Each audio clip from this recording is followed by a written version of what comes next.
Donc bonjour les élèves, j'espère que vous allez bien. Une vidéo pour vous faire voir comment on trace un tableau de valeurs, comment on trace une courbe, comment on trouve une image, comment on trouve un antécédent par rapport à la fonction représentant le volume de la boîte en fonction des côtés des carrés. Donc l'équation de la fonction, vous vous rappelez, v de x, y égale 4x au cube moins 80x2 plus 400x. Donc je vais dans menu, table,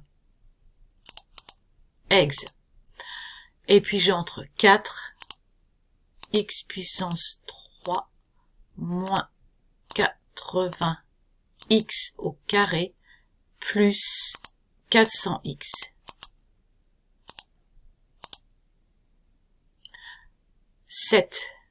La touche F5 pour nous dire quand est-ce que, où commence le tableau. Donc il commence à 0 et on finit à 10.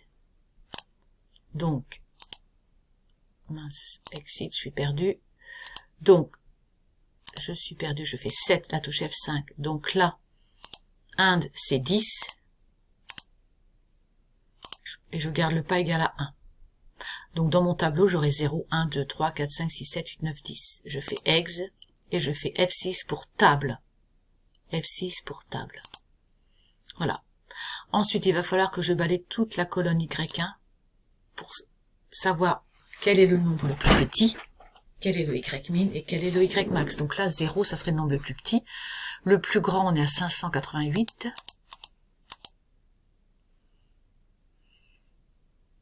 Voilà, 588. Et le plus petit serait 0. Donc moi, je vais dire que Y min, c'est 0. Le Y le plus grand, c'est 588. Moi, je peux arrondir à 600. Donc je fais, pour régler X min, X max, Y min, Y max, je vais dans Shift F3. Donc là, j'ai 0. Là, je vais mettre 10. Je descends avec le curseur. Là, je vais mettre 0. Et le Y max, je vais mettre 600. Je vais dans Menu, Graphe. Je sélectionne bien l'équation de ma fonction. Donc, je fais F1 pour celle sélectionnée. Et je fais Draw. Voilà. Donc, voilà la courbe. Alors,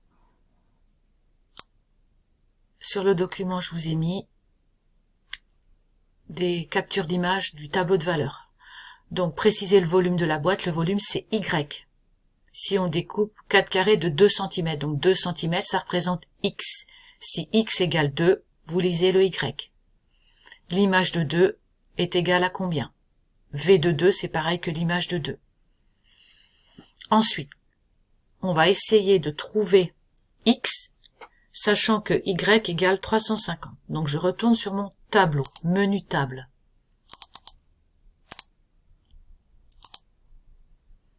Et je vais essayer de trouver des X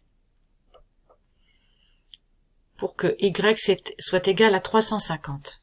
Alors si on va dans le menu graphe, regardez bien, avec la fonction trace, on va essayer de se rapprocher de 350.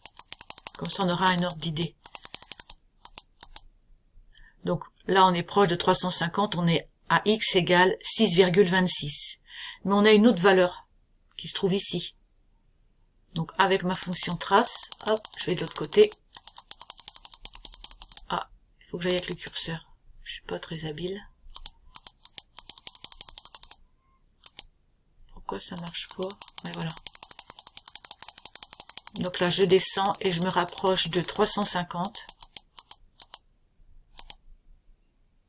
Donc là, je suis aux alentours de 1,11. Donc vous avez deux valeurs, 6,26 et 1,11. Donc on va retourner dans le menu table pour voir s'il n'y a pas d'erreur. Donc si je fais 1,11,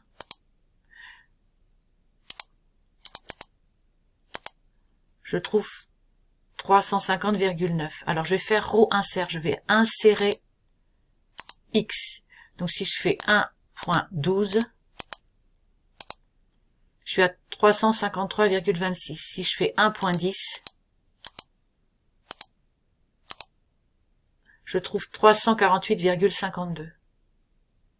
Donc à vous de voir entre 1,10, 1,11 ou 1,12 la valeur qui se rapproche des 350. Ça va nous donner le premier antécédent. Le deuxième, on avait dit que c'était aux alentours de 6. Alors si je fais insert 6,26, c'est ce qu'on avait trouvé avec la courbe. On est à 350,24 et si j'insère 6,25, je suis à 351,56. Et si je fais 6,6.24, je m'éloigne, et si je fais 6.27,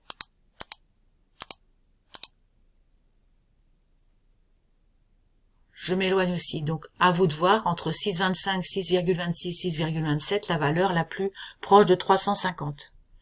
Donc, on a deux antécédents. À vous de les trouver. Là, je vous ai bien guidé. Donc, après, le tableau de variation, quand la courbe monte, ça veut dire que quand les X augmentent, les Y augmentent. La fonction, elle est croissante. Donc, dans le tableau, on fera une flèche qui monte. Et puis ensuite, quand les X augmentent, les Y diminuent, la fonction est décroissante, la courbe descend, donc on fera une flèche qui descend vers le bas. Alors pour trouver le maximum ou le minimum, là, on a comme un sommet de montagne, la courbe admet un maximum. Pour avoir le maximum, on retourne sur la courbe. On fait menu graphe, draw, on fait gsolve, max. Voilà, et on a la valeur du maximum, 592,59. Pour x égale 3,33. Donc voilà comment on trouve le maximum de la fonction. Donc après, vous allez pouvoir répondre facilement à la problématique. La longueur des côtés des carrés à découper pour que le volume de la boîte soit maximal. Donc j'espère que cette vidéo vous sera utile et je vous dis à bientôt. Au revoir.